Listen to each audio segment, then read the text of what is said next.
We're now in a position to go back and look at some of those results that John Grotzinger originally showed us back when we talked about Mars, and really look at the environment where the Mars Curiosity rover has been and examine it for habitability. This was the main mission, still is the main mission of the Mars Curiosity rover, to find previously habitable environments on Mars. And early on in the mission, they found one that is, by all measures, fits the bill, previously habitable. Let's understand now how that works. First, I'm going to remind you where we are on Mars. This is my favorite Mars website once again. Let's go and zoom in on Gale Crater, where Curiosity has landed.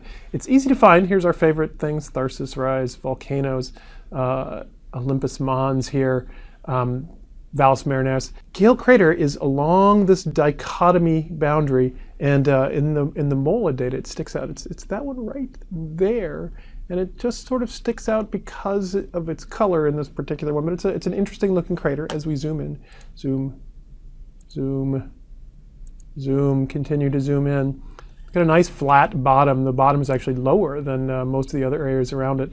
Not a bad place to look if you're looking for something that once had water on it.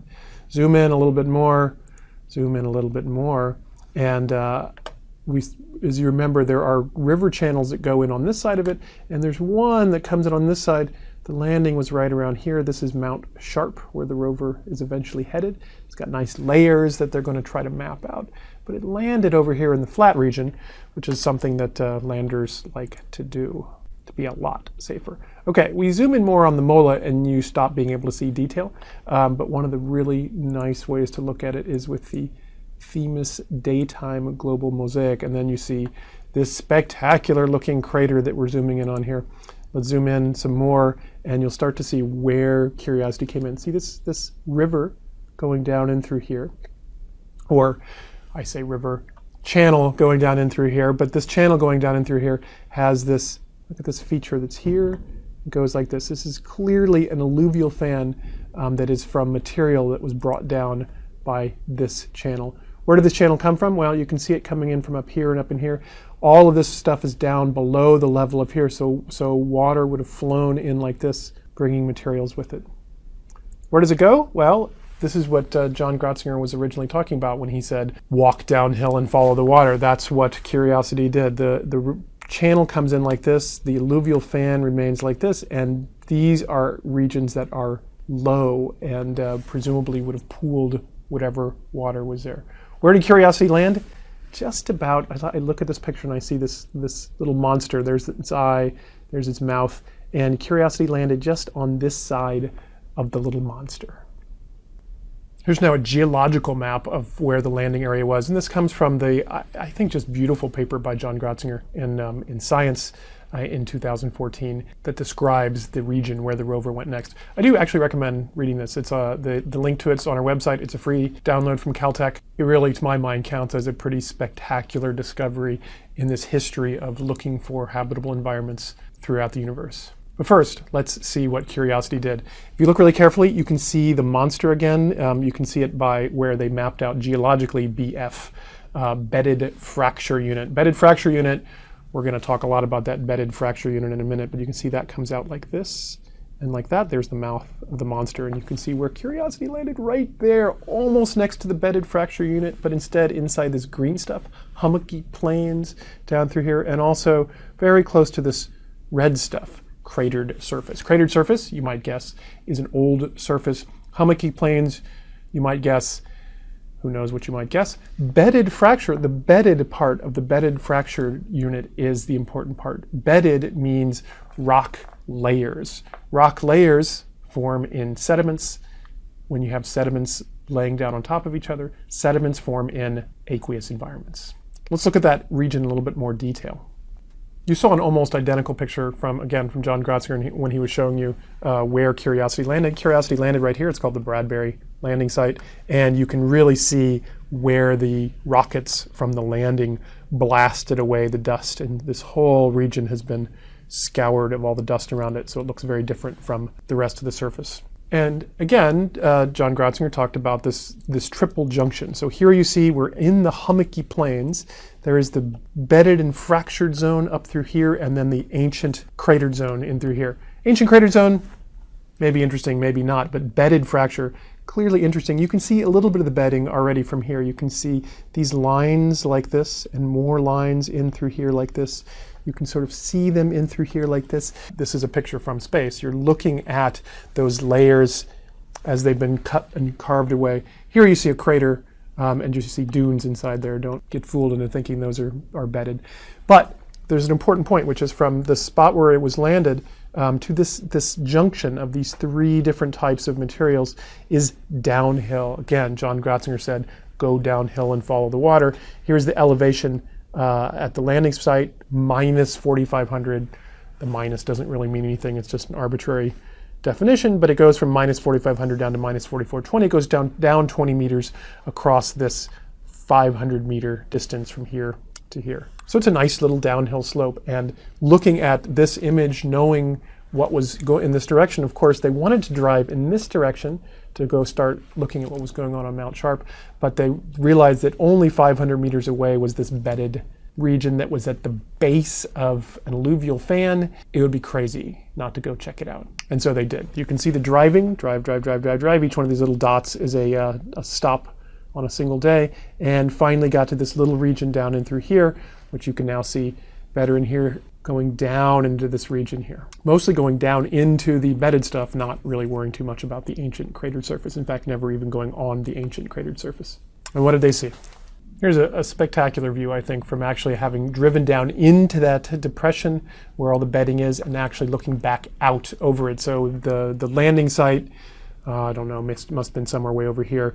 The Mount Sharp, to which they're eventually driving, is up in here, the foothills of Mount Sharp, and the cratered unit would be somewhere over in here. But here we are in the middle of the bedded formation, and you can see it. You can see that these things, these bed planes, sometimes they stick up, sometimes they have collapsed down a little bit, but you can clearly see them. If you just were dropped in this location on the Earth and you started walking around, I think you would very quickly come to the same conclusion that the Curiosity team came to, which is that they are looking at a former lake. Now, they had good reasons for even expecting it. It was at the bottom of this alluvial fan. As they were driving from the landing site to this location, they found these conglomerates, this evidence of water flowing, of a river channel through there. And then they get to this location, there is this flat bottoms, multiple layers, and they found, particularly in this region called sheep bed, this material that we are sitting on right now as we're taking this picture. This material is a mudstone. How do you get a mudstone? Well, you can probably guess how you get a mudstone. First you make mud, then you cover it up and it turns into stone. How do you make mud? Yeah, water, lakes. So we're sitting on a former lake, which is a pretty spectacular thing to be sitting on. That's great, but we were pretty sure that there were regions that were former lakes on Mars. In fact, we had looked at Meridiana Planum from the previous rover and found clear evidence of interaction with liquid water, sometimes surface, sometimes groundwater. But what's interesting here is the composition of these rocks. How do we know the composition of these rocks? This is from the drilling. These are the drill sites. You can see what they name all these individual things. We're going to look at data from the John Klein drill site, which is right there. Here are results. It's from the same issue of Science that all these other results on Yellowknife Bay, which is the name the team gave to this little area. And you saw these plots previously, again, when John Grotzinger showing them, but I'm going to show you the actual data that it came from the paper itself, and let's talk about it a little bit more. So what did they do? They took a sample, they drilled, they took that material, they put it into basically an oven and slowly heated that sample up. As that sample heats up, different gases come off as you start to break down whatever the minerals are inside the rock.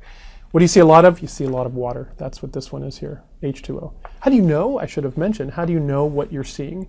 Because you take that gas that comes off and you stick it through a mass spectrometer. A mass spectrometer measures the molecular mass of the materials that you're doing, and so you can very clearly identify exactly what you have in there with some issues that we won't go into.